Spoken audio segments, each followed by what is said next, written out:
पहले तो मैं सारे जितनी भी जनता है सबको नमस्कार और प्रणाम करना चाहूँगी।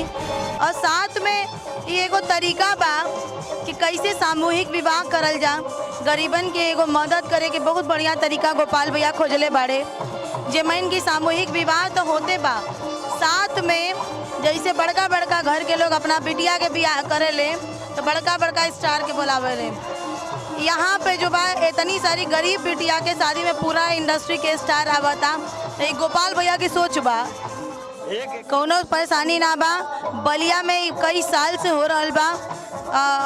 यहाँ पे जो जनता बा वो भी बहुत ज़्यादा समर्थन देवला, सबका सहयोग रहेला, कौनो दिक्कत ना होला। आदत पड़ गल अब तो गोपाल भैया के तो देवेला तलाक के धमकी गायब। ओकरा बाद बहुत सारा गीत बा, मन करे सिलवट पे बा, बहुत चीज।